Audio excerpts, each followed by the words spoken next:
नमस्कार.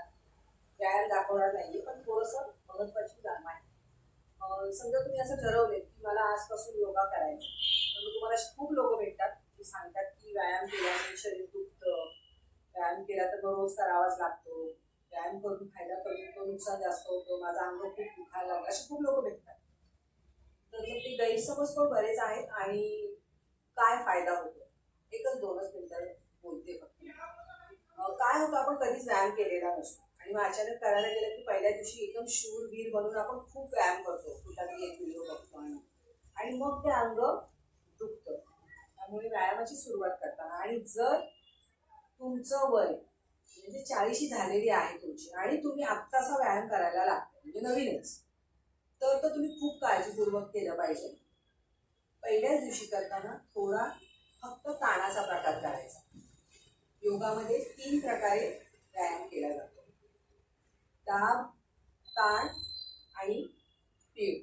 आणि त्याचा उपयोग करून करून ना सगळी जी आसनं आहेत ती अशी घडवलेली आहेत, की ते आसन फक्त घालता येणं हे शिकायलाच बराच वेळ लागतो. आणि मग एकदा का तुम्हाला आसन जमलं ना, की मग ते स्थिर कसं ठेवायचं आणि मग त्याचा वेळ कसा वाढवायचा.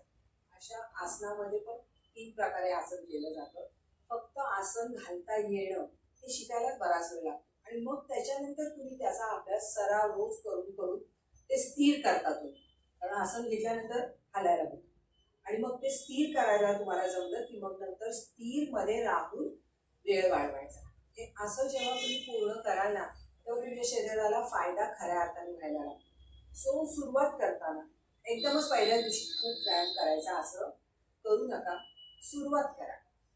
आणखीन एक गोष्ट अशी की मी खूप चालते, मग मी खूप चालते तर मला व्यायामाची गरज नाही, तर हे असं पण होत नाही. चालणं आवश्यकच आहे. म्हणजे जे कधीच काहीच व्यायाम करत नाही, अगदी घरातलीच फक्त जी कामं करतात, त्यांच्यासाठी चालणं हे पण खूप आवश्यक आहे. चला बाबा काहीच नाही करत तर निदान चालायला तरी जा. पण मग चालायला गेल्यावर पण लोक चालत असताना मित्रपरिवार सोबत असतो किंवा फोन असतो हातामध्ये, मग तो चालण्याचा स्पीड पण नसतो. मग तो 1 तास जातो, त्याला असं वाटतं मी 1 तास चाललो, पण मग 1 तासामध्ये तेवढा फायदा होत नाही शरीराला. त्यामुळे चालायलाच जातोय तर मग फोन फक्त खिशामध्ये ठेवायचा.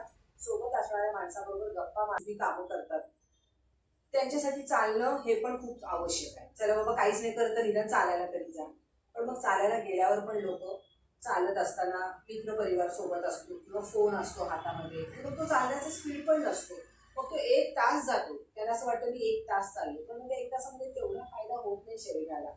त्यामुळे चालायलाच जातोय तर मग फोन फक्त खिशामध्ये ठेवायचा. सोबत असणाऱ्या माणसाबरोबर गप्पा